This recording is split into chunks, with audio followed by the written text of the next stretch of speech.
লোকে আমায় ভালোই বলে, দিব্যি চলন সই।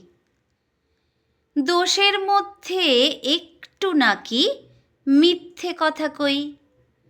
ঘাটশিলাতে যাবার পথে ট্রেন ছুটছে যখন, মায়ের কাছে বাবার কাছে করছি বকম বকম।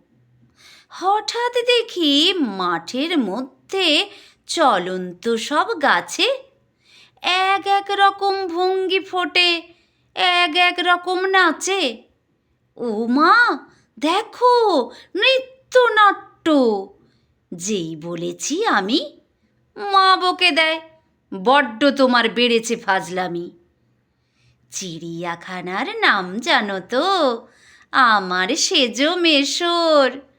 আদর করে দেখিয়েছিলেন পশুরাজের কেশর। কদিন পরে চুন খসানো দেওয়াল জুড়ে এ কি, ঠিক অবিকল সেই রকমই মূর্তি যেন দেখি। ক্লাসের মধ্যে যেই বলেছি সুরঞ্জনার কাছে, জানিস আমার ঘরের মধ্যে সিংহ বাঁধা আছে। শুনতে পেয়ে দিদিমণি অমনি বলেন, শোনো, এসব কথা আবার যেন না শুনি কখনো। বলি না তাই সেসব কথা, সামলে থাকি খুব।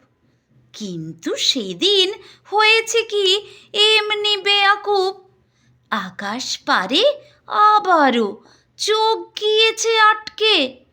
শরৎ মেঘে দেখতে পেলাম রবীন্দ্রনাথকে।